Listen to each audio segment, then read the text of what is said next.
coming. Very good. All right. Everybody's here. All right, we got 11. Go ahead, Terry. Martin. All right. Yeah, so anyway, this shot was taken, I don't know what you figure, Andy, 2, 3 o'clock in the morning, and I believe it was taken in the upper parking lot where we used to spread out back in the day. Yeah. So, basically, here we go with the presentation. And if you take a look, Field Day is really all about demonstrating ham radio to the public. Again, we want as many club members to show up, and we want to assign them as many tasks as possible so I can get a decent night's sleep for change. And as always, our principal objective here is to have some fun. Here's what's different, but we have been down this path before. So, recognizing that our relationship with the Stanford Museum and Nature Center is probably not going to come to fruition in terms of getting us anything ever again, we exploited some of our alternative scenarios, and then once again, with the help of Captain Lombardo and a cooperative principal who remembers us from 2019, it looks like we will be back at the Northeast Elementary School. Now, I say that with 99.9% surety because this is the city of Stanford, and there's a bureaucracy to have to unravel here. But we have renewed the liability policy, and really the discretionary approval, that's the important one, is the principal. Everybody else just falls into line, signs off, but then we go to risk management, and they're the people that give us a hard time. I skated through this. Hold on just 1 second, Elena. I skated through this before. I really don't anticipate any problems getting this done and probably getting it official by maybe the middle of next week, which will be better than when we were doing it in 2019, where I didn't actually get every official sign off till about a week before. But really, we should be good to go. So I'm sorry, Elaine, if you had something to say, chime in. I apologize for breaking in. What's the reason why Stanford Museum? Well, now here's the deal. I think we had many soulful conversations about this. So you remember that I worked as the assistant to the director of the observatory. And Elena, all the way back when you and I first started together, which goes back about a decade and a half ago at this point, to get approval to operate from there was a simple matter of my boss, who in theory had the jurisdiction over the observatory, just to say, oh yeah. And then the upper parking lot was considered part of his jurisdiction too, Elena. But then he has since retired and gone. Mm-hmm. You follow me? Mm-hmm. And I don't know whether you heard the news. They just took the wrecking ball to the observatory last month. Oh. So my official connection to the organization that used to get us the reward of being able to use Field Day is done. So I'm retired in terms of doing anything for them. So should I, maybe for next year, talk to a very close friend of mine who is a part of the Stanford Museum? No. Okay. I'll develop this and we can talk about it in private, but you'll understand the whole thing once you. Not a problem. Don't get the impression though this is a bitter separation. It really isn't. Okay. Yeah. All right. Okay. Yeah. So no problem. At any rate, we do find this to be roughly equivalent to the old observatory site, just based on elevation and essentially the takeoffs that we get from up there. Like we had at the Nature Center, we do have some excellent oak trees up there. So again, we have our standard 80 and 90-foot oaks and a couple of fir trees to work off of. So they're well located in terms of acting as supports, so we should be able to get out. It can easily support a two-way operation. And in fact, if you recall, we were there back in 2019, and two-way fit in there very well. Under the 2A assumption, of course, that means we're going to have 2 HF stations. And it looks like we will repeat the scenario we've used for a number of years, which is that one of the stations is dedicated to the combination of CW and digital, and the other is dedicated to sideband. Do understand, though, as soon as you get into the 2 high frequency or the 2AB category, that's what enables you to get a VHF station on the air, as well as a GOTA station. We'll develop this and we can debate this, come to some conclusions. But my basic assumption is that once again, we will have a VHF operation because I anticipate a lot of 6-meter openings this year because of good band conditions. But as well, it takes very little effort to put a VHF station on the air. We just fire that one rope and we put up that power angle antenna. The question we're going to face this year is whether or not we want to have a GOTA station. I think that, probably the easiest answer is yes, but the question is, beyond that, do we really want to put in a major league effort at GOTA as we did, maybe going back 5 or 6 years ago, but really haven't done since? It really just depends on staffing, how many people we have available, and what everyone's basic disposition is in terms of supporting GOTA. we got some challenges, but that location's also got some advantages. So what we noted, well, the first season we were over there, we did face a downpour at one point. And what you got to recognize is the fact that our only protection are the easy up tents there. I will tell you, though, that we do have the ability to nestle the 2 tents in a pinch under the 2 backstops that are used on the 2 Little League baseball fields and throw some tarps over them if the weather looks threatening. So obviously, we take a weather forecast a couple of days in advance, and we just prepare for that contingency if we have to. The good news is that because the Little Leagues still use those fields, and because it is a public playground, God bless us, we get a porta potty for free. Now, obviously, I checked that to make sure a couple of days beforehand it hasn't been taken down, but it really is left there for the duration of the season. Now, that may not strike you as a major logistical issue, but no kidding. The porta potty has run us approximately $250 for the last 2 years and is our major expense for field day. In the absence of that, we can run field day much more cheaply or alternatively spend a little bit more money on food this year. Location is really nice. Now, we are on the back lot. So the thing is, it's very nice. It's very quiet at night. The neighbors are not all that close to that location. So no one complained about the use of the generators or us basically screaming in the mics in the middle of the night. What I will have on hand, though, which I always carry with me, is by RV batteries to switch with if anybody complains about the noise with the generator. The one thing I would ask somebody to volunteer for, because I'm the world's worst artist, is, as was pointed out by Marv in one of his final critiques of our field days before he went on to the great Valhalla of ham radio operating, we really need some decent signage this year to let everybody know that we're back there. So if someone wants to volunteer to do us at least 2 good signs, and we don't have to work hard to find an easel. There's already a sandwich board type display board that we can use for one of them. And then we could just perhaps tack another one to one of the support poles there. So that will be a task if someone has got artistic orientation and would volunteer to do that for us. All right. So basically, I do like the location. Now, what I'm proposing is what as we've done, really unaltered for about the last 7 or 8 years, which is we stick to a 2A operation, which based on some of the people we have already here and some of the people I've confirmed will be with us, should be relatively easy to staff almost for the entire 24-hour duration of the operation. So, the normal breakdown would be 1 sideband station and 1 CW and digital station where we just divvy up the operating time.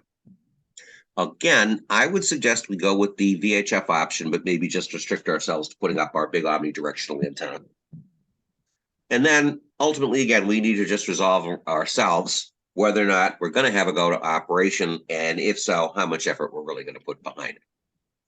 Now, I just wanted to play devil's advocate and mention the possibility that we have a 3A operation. Just a couple of pointers to be made. That lot size easily accommodates a 3A operation. We have the generators to do a 3A operation and the rigs. What we really don't have is the staffing of the operators to justify it. I will tell you, though, if all of a sudden we get a windfall of perhaps maybe 1 or 2 other CW operators, there is the realistic possibility we could staff 3A, and at that point, maybe we want to consider it. But what I'm planning for right now is a 2A operation. So here's what we've got so far pledged to cover the equipment if it is in fact 2A. And if it is, the largely discretionary equipment that we need to support that is already on hand. So we've already got commitments from everybody listed here as a function of either calling people who participated in equipment donations last year or, were just part of the board meeting earlier this month. So it's going to be my ICOM 7610, guys, for operating on sideband. I will just say proudly, if you've never seen one of these, it's worth coming to field day just to see what in action. I think this thing is so cute. So we will obviously be setting up for voice recorder operation. Terry P is going to be volunteering his FTDX10, which again, we just found out is an amazing rig for field day, a decent operating scenario for both digital and for CW. So we're going to look forward to it, using it. It comes with a laptop. I think everybody understands that if you operate FT8, you want a dedicated laptop with your station. So having addressed Terry, Dr. Johnny's going to be contributing his FT991A. And with it, he's going to have his laptop that's configured to interact with it as well. Now, in the short term, we're going to be using that as a reserve digital rig. We could possibly plug it in if we have any equipment malfunctions. But the basic idea is that if we're operating CW, we'd like to have the option to use the DX10 as it's an ideal rig for that purpose. So the only thing that we're deficient here in on the laptops, as we envision a simple 2A operation, is the fact that I need one to go to the 7610. Now, the laptop that I'm using tonight, I was on the air making sure it was in good shape a couple times, testing it today. I hate to tell you guys, it's getting pretty marginal in its old age. So if somebody could donate a laptop to cover the sideband operation, that would be great. Now, if we have any kind of go-to presence, though, we will ultimately just need a laptop for logging for that station. VHF, if someone can scrape up a laptop, that would be great. But typically, we're talking about 50, 60 contacts. So in a pinch, I'm more concerned with just finding a laptop to support me in the go-to tent. If there's an additional one out there that someone wants to volunteer for the VHF operation, we'll sure be capable of plugging it in. Yeah, the 991A will run VHF. Oh, yeah, that's true, too. The question is, though, is I just don't know if anybody pawing around with it. Because I will tell you, Dr. John, there's a number of rigs on hand that people have that just have 6 meter coverage, which is probably all we're realistically shooting for. But yeah, I mean, it's possible. Just bring it along. Who knows how we'll plug it in. So on the generator side, we're sitting pretty because Maurice has got one and he keeps in great shape. Obvious explanation. He owns a boat and he lives in Japan. The club generator, John has done a capital job of not only keeping hold of, but keeping good maintenance on. So the reserve one will be mine. And when I say that, it's only because it's the oldest of the 3 and it's desperately in need of maintenance. So John Sabini, if you don't mind, I may be touching base with you over the weekend to just talk about hand it over for you to do a standard oil change and spark plug plug, if you don't mind. All right. The oil Yeah. didn't change. All I have to do is just run it and check it. I may have to clean the air filter because I didn't know where it was last time. Oh, right. I'm sorry. You did that last year. Okay. Yeah. Excellent. Excellent. I've got the manual. When I drag the machine over, we'll look in the manual and you can just confirm the filter. I see where it is now. And I'll run it to make sure everything is working. Excellent. No. When I gave it a test poll about 2 months ago, just for, shits and giggles, it started right up. So, I've always loved those things. That's all I can tell you. All right, so it'll be my generator. Plus what we will have is the 2 RV batteries just in case. Each RV battery, if we've got a fairly efficient rig, could power a 100 watt rig for a good 7 or 8 hours. So they're good reserve batteries to have in a pinch. The other variable that we always have with the generator for flexibility is the extension cords. And as we'll get into it, I think we're pretty well covered. So when we look at stuff that we use on a reusable basis, I made it a point to organize it last year, spruce it up to make sure we were covered. So the good news is we've got all the rope we're going to need. No question about it. The tennis ball cannon is good to go. I've recently test shot it again. We also have all the coax we're ever going to need. The only thing that I could use to augment the cannon, though, is I've got one pump that's in pretty good shape, but one pump that's getting marginal, and I always like to have a second pump. So if anyone's got your standard battery-operated tire inflator or one that operates off of a cigarette lighter in a car or van that can bring it, that would be great, just so we'll have the backup. All right? Now, the other thing is I've got 2 easy up tents. Now, if you remember, John's relatives were good enough to store them in between field days last year, but then just John and I talked about it and figured it would be a good idea if I just carried it back to my house so there's no misunderstanding about where they are. So now I've got 2 of them. But you know what, guys? There's a bit of a mystery to be solved here because I could have sworn that I thought we had 3 of them. By the way, that doesn't necessarily mean I want us to beat the bushes and find out where that 3rd one is because I got no room to store it. But I just wanted to point out that when I finished emptying out the observatory, lo and behold, I found a storage container like the conventional ones we use, full of a bunch of the snap-on screens and the outer shells. So I don't know whether we just misplaced one of those one day or it ended up somewhere or what the deal is, but we'll try and put 2 and 2 together and straighten everything out. We did note, though, as we decomposed the site last year that we had all the accessory connections that were necessary to support 2 of the easy ups. So, for the moment, we may make do with that. A serious go-to operation would require us to unearth another tent. Just understand that we've always got Fred's. I'm sorry. We've always got Fred's to set up as a novice tent if we need one. I will say, though, if anyone else has got an easy up tent in their collection or an easily mounted tent, it wouldn't be a bad idea just to let us know about it for reserve purposes. Now, 3 generators, good possibility we'll only run 2. That's where the extension cords come in. So, Steve, I already got sign on from Maurice to bring both the generator, the refueler mechanism, and here's a 100-footer. You know, I've got a heavy duty 100-footer and also a heavy duty 50-footer. You bring your 100-footer, and we're probably good to go on the extension cord side. So again, if we need rigs, we're going to need them for the VHF station. There's a number of options we could possibly exploit to that.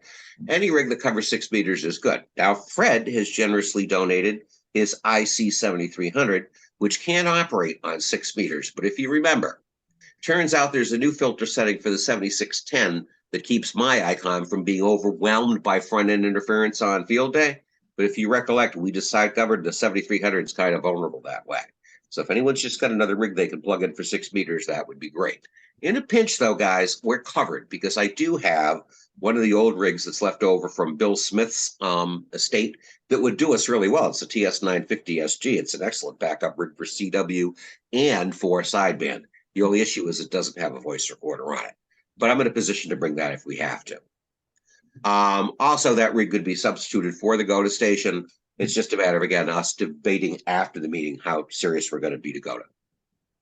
Laptops, just to remind us, we could use one for my station. We could use one as a spare and or for the VHF tent and one for the GOTA tent. All right. In terms of taking a census, here's who I know traditionally is always in the sideband tent and is verified they'll be with us again this year. So I'm the blabbermouth for sideband, but our second greatest blabbermouth, and he has demonstrated good sideband operating capability both Saturday night and Sunday, man. He's an interchangeable commodity with me, is Dan. We also got Phil Ford. Phil always likes to come and get in his operating time commitment and is usually my log in the HF taunt on Saturday, and I anticipate he'll do his shift with me on Saturday as well. What we need is a couple other additional operators to possibly allow us to stay on the air for the 24-hour period. Now, on the CW side, and I'll segue to Andy at some point, he has pledged to handle the overnight CW shift for us, but has made it clear that since he's gone back to work, he's not going to be available for us on setup day, which is fair enough. God knows we've worked him to death on setup day before. But he's looking like a straight overnight shift. Now, Marcel, I will contact within short term and just get a commitment from him in terms of when he'll be with us or not. Now, gentlemen who are from the digital side, based on Andy's commitment, if you don't mind, I'd like to kind of work around scheduling you around what he's committed to. But this is where life gets interesting, because we do have a full-fledged fleet at this stage of the game of digital operators between Dr. Johnny, Terry. We got Don coming on board for the first time. We got Gatino, who has also made it clear that he's going to operate. We got Steve as well. So we're sitting pretty there, really. So again, the only scenario under which I would go 3A, if all of a sudden we up and find 2 or 3 other CW operators, and maybe we break it down sideband CW digital. But there's no question about it. Between digital operators and CW operators, we're well equipped to run that 24 hours. And here's the deal. In a hypothetical scenario where we got an available CW operator, but all the sideband operators are just flat out spent, hey, we could conceivably use that FT991A that Dr. Johnny's bringing as the backup digital rig and put up the sideband tent, if you will, running digital, if that's how it pans out. I'm just trying to be as flexible as we can. On the VHF, though, as I've said before, it's minimal setup, and I have reason to believe 6 is going to be open this year. If we want to do GOTA and we want to do it seriously, we got to get dedicated resources. If we want to do it casually, we can just use part-time resources. If we're talking about efficiently grabbing points, it's a lot of work and requires a lot of body. It's not to say that we can't allocate, though, a few people to just get some newcomers on the air.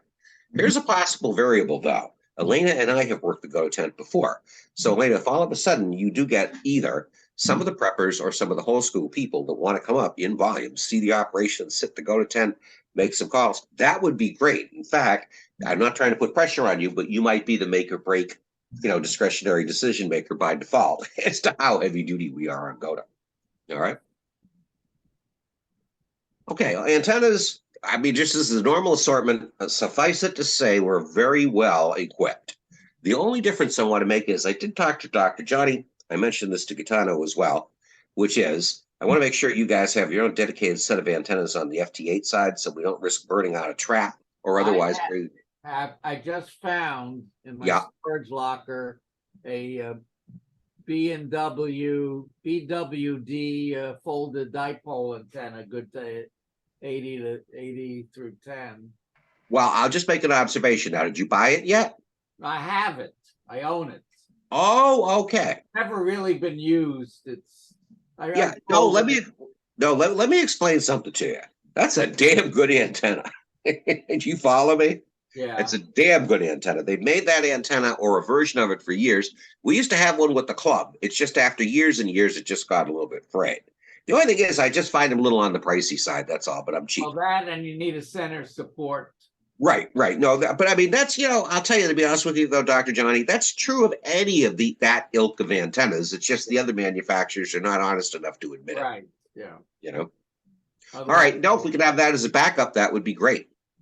Yeah. But if you remember, I did make the commitment to you that we would at least have just some simple resonant dipoles for 80, 40, and 20. Yeah. Well, Just basically to tap into as reserve. Yeah, this is broadband, and I also have two rolls, I think at least 50 foot of that low loss coax. Excellent. Yeah, bring that along. It can't hurt to have it as reserve. I just spent a fortune cleaning out the storage locker. Oh, did you, huh? Yeah, so I'm down to a smaller locker, but I can access everything now. Right. Well, I gotta hand it to you, man. You're decompressing in stages and making steady progress. I don't know how you did it. Yeah, I can tell you guys the antenna and the coax. I'll have shelf space. Right. No, I still remember going over for your birthday party when Roz was briefing everybody about the eventual exodus. Yeah. And you were just sitting there pointing at stuff and saying, oh my God, do you think you'll have room for that? Good work on the downsizing. Yeah. All right. So we're pretty much down to the last frame or two. Let me just dispose of these, then we'll just get into the protracted discussion. We can always use more setup people, but I will tell you, although we're handicapped by the fact that Andy cannot be with us because he actually works for a living again, if we just have 4 or 5 people, that's all we need. An extra 1 or 2 to hold ropes, kibitz for times, or possibly run out to fetch lunch and or dinner would be great. However, I will impress on Dr. Maurice the fact that we could use him as a knot tire.